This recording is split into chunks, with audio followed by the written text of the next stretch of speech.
I like dabbling in ancestry a little bit, so I've done a little bit of research and kind of put our family tree on a few graphs, and I photocopied them up here. But you can't see it very well, but Willa was the last of 9 children, and she, being the youngest in the family, growing up in Barstow, growing up in Red Bluff, and her brothers and sisters were around, come and went, and so they were a real close family. And let's see if I can get this to work. Is the red button up that I should push?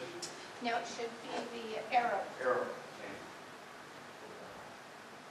Okay, here we go.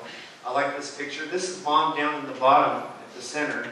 Her brother Marvin and Henry, and that's my Aunt Faye, the oldest sister in this picture. Okay, let me back up a little. Does that help? And so anyway, and I'm not sure what this picture was taken, but it's a pretty cool picture of my aunts and uncles, some of them. This was my grandfather and my grandmother. I never met them, but they were living in Red Bluff, and that's where they passed away and are buried there. And I never could figure out who they are carrying on their shoulders there. It could be Bill Colson, I'm not sure. It kind of looks like him, but I'm not real sure on that. This is a picture of my mom. It's somewhere in the middle there, and I've got it listed across. Some of my aunts and some of my cousins. This is in the late 1940s, 47 or 49, right in there. And the person that died most recently was my Aunt Betty, that lived in Red Bluff. And her son's here today. Thanks for coming. See you. A couple. Appreciate it. And anyway, the cousins were Zona. Zona was my mom's oldest sister. She died giving birth to twins back in the 30s. But anyway, this was what life was like for them growing up. And all these, this was, right after the war. And these were my uncles. I think this was also right after the war. And she had 3 brothers, Jack, Henry, and Marvin. And I'm oldest and youngest, and then that was one of her cousins. This was Mom, pretty good picture of her when she was young, I think maybe a teenager. I couldn't quite place it. With Betty Davis, who later married my uncle. I used to tell people I have a famous aunt, but not really. She has that name, Betty Davis, and then Betty Ford. So, and of course, I died to take a ride in that car. Anyway, this is a little better picture. I tried to get that in. It's not very well focused, but it's got kind of a little ancestry thing there. And I'm down here on the end, on the very bottom. So with my kids. So anyway, And then here's Mom. Looks like she's in a school sweater. I wasn't even sure if it was Mom. She looked so young. I was like, what, is that her? And so anyway, by the time my first memories of Mom, you know, she was in her mid-40s. And so I have a different picture of Mom than all these younger pictures. So anyway, here's a picture I found of her. And it must have been in her early 20s. I had no idea they made their hair into these little ringlets, so that was kind of interesting. But most of my mom's brothers and sisters were born on a reservation in Oklahoma. For some reason, they were living in Oklahoma, and then right after that time, they lived in Colorado. So, and then a couple of my oldest aunts were born in Oregon, so we're kind of all over the place.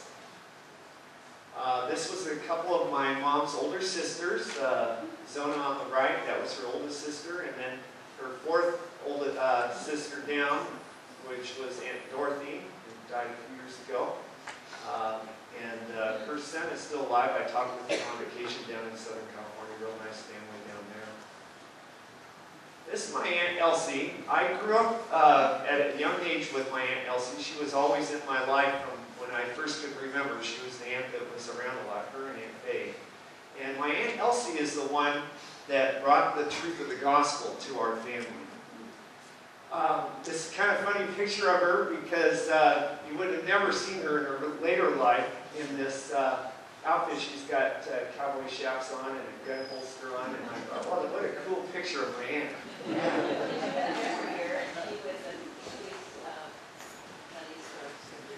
Oh yeah, she was big on education. She was a teacher down in Bakersfield for many years and retired from there. Her daughter was back in the audience, and so anyway, but I love my Aunt Elsie. We were, like I said, I grew up with her. She was always around. And this is a little story of how the Seventh-day Adventist truth came to our family, was through my aunt. She passed away a few years ago in 2005, I believe. Is that right, Carol? Am I right? And anyway, she was just very, very enthusiastic, and you know, the story. I was reading the story that my cousin Bill wrote about her life, and some of you that go to church here probably read it. And it was a little neighbor lady that my aunt was working for, and she told her about the Sabbath, about the second coming of Christ, and then she spread it to a lot of her siblings. So that's how we came into to know the truth of the gospel. So we're very much indebted to my Aunt Elsie. This is a picture of my Uncle Jack Ford. I don't know if you guys have seen that picture. A couple of his sons and grandsons are here. And anyways, pretty cool picture. It was World War II, and all the boys went to war. And so it was a pretty scary time if they would come back, but they all made it. This was my Uncle Marvin. He's the one that flew around in the airplane with my dad.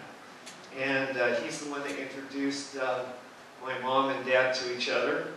I never got to meet Uncle Marvin. Unfortunately, I was alive, but it never did happen that I got to meet up with him. This was a picture of my dad when he was working for the Forest Service, I'm pretty sure. I don't know if Uncle Delbert might correct me on that. That looked about right. And so anyway, he was a pretty good looking guy. And here's a picture of my mom. I have no clue where this is at. I'm going to guess it might have been in Red Bluff.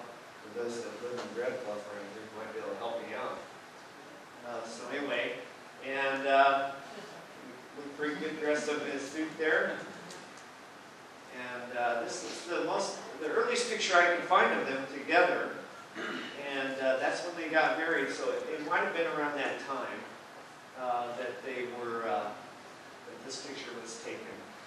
One of my cousins told me on the phone this week, he said, your dad had the blondest hair of any young man I'd ever met. And I go, I did not have any clue. My dad's hair was jet black from the day I would remember it. So it's hard to tell him these old black and whites. Anyway. And then Mom and Dad had my sister, who I think wore yellow to match the outfit today. Was that it? So anyway, pretty good picture of a young couple in 1950. And then they moved up to Paradise at some point. And here's a picture of Daryl and my sister in Red Bluff in the backyard of my grandmothers and grandfathers. I don't know what street that was on, but I know some people probably know where that's at. My other aunt, Jean, that lives still alive, she's up in Idaho, told me that her and her mother took a nursing course at Bakersfield General Hospital, or some hospital there in Bakersfield, Bill might know. And but they didn't want to do nursing, so they worked in the kitchen after they finished their program. And she said there were multiple kitchens, and they used to go on break and talk to each other in each other's kitchen, and they played jokes and tease with each other. And she was telling me all this stuff I had never heard about. So anyway, and then later on, I have pictures. She did work in Oregon. And I think this might be in the 1950s somewhere, judging from the looks, yeah. And I think this is Crystal, Daryl, and Willa. It kind of looks like them. And found another one, real faded picture of her. This one, it said on the back, it said this was my grandma, and she's holding my cousin Bill Colson. And I don't know the dog's name, but anyway. And then this was in Reading, I'm pretty sure, and that's Mom with my sister. And then a little more, hot days in Paradise, it looks like. And then we moved into the 1960s, and for those of you that remember the styles of the 1960s, pretty classic kind of look from there, and that one really gives it away. The clothing from the 1960s. This was at my dad's mom's house up in Canada, and I was a little camera shy that day. This one I thought was really cool to give you the idea of the beehive hairdos from the 1960s for those of you that lived through that era. I grew up remembering this couch in this picture. I mentioned that because I remember it from when I was little. That was our couch, and that was the picture we always had over it. Remember, you got those memories that sear into your brain, and that's the way it is. Here's a picture of Mom working at the hospital in Salem. I don't know if it's called Salem General. I just put that down. I think she worked there in the 1960s or something. I was so young, so I don't remember much about that. And here's a pretty bad photo of the family in the 70s. Later on, Mom and Dad built a house at Lake Tahoe, and they lived there for a few years until they couldn't stand the cold anymore. And that's when they moved to Orville. So this is them there. And Mom did not like the snow. That is one of the things she did not like. Didn't like slipping and falling in and having to shovel it. Now this is Kamloops. Kamloops was a retirement center that my cousin owned, and we worked at for a number of years in the 70s and 80s. And a lot of things happened there. I grew up my teenage years there, and my cousins and my aunts would all come and go. And we worked at this retirement center, and it was just part of our life. We got in, and I washed dishes there and worked for my cousin and my aunt. And I remember my Aunt Elsie said, "Boy, you get in there and you wash those dishes good." And she taught me to work hard. So these people were from the old country, and they taught you to work hard. And it paid off. And here's Bill Colson, one of the older cousins. He passed away here a few years ago. This was in Idaho at the academy where my cousin Martin and I went to school. And this is Crystal in the 1970s, and it's my brother with his hair back then. And I had to throw that one in. Sorry. And I hope I spelled her name right. That's what it said on the back of the picture. Carol is one of her granddaughters. So, and I think, yeah, this is in, I think it said it was in Salem. I think that's there. I'm not familiar for sure. And then Crystal and her late husband, William. And then Daryl got married, and mom and dad there with Lorna's mom and dad. And then we finally got married. Here's my Aunt Elsie with mom. And then right here we have the 50th wedding anniversary for mom and dad. Some of you here may have attended that. And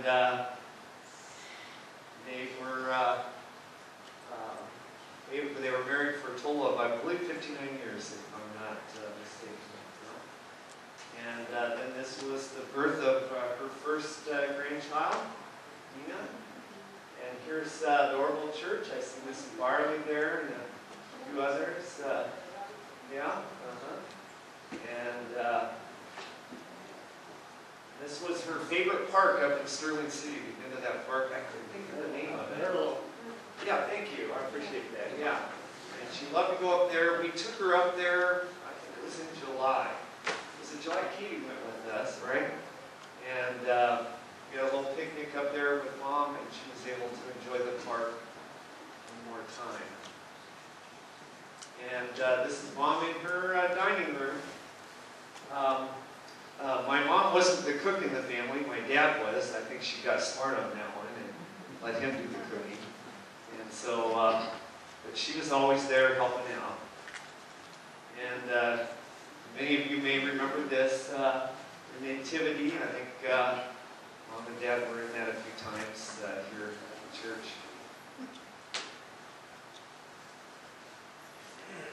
And couldn't figure out where this one was at necessarily, but my Aunt Elsie and mom always together in later years. Couldn't find one of the. I had a number of photographs. I think I took a lot of photographs on slides, and I haven't got those transferred over. So these were just our prints. And then Dina, when she was little, Grandma telling the story to her, so that's always very endearing. And then Daniel came along. So she had her 2 grandchildren. And is she here tonight? Oh, I'd throw that in. And right here at church. And this was some of the descendants of the Ford family that we had a few years ago. We'll get together, gathering down in Southern California. A lot of the relatives of mom and my Aunt Elsie, who's there in the center. So kind of fun. So anyway, we've had a tradition of going to Redwood camping for many years with the kids, and I'd like to thank you all for coming. We appreciate each and every one of you, and I know that my mom enjoyed coming to church here and having friends here, so we appreciate it. And I think it was a pretty good life that she had in her later years as opposed to the beginning. So we're very thankful to have mom around.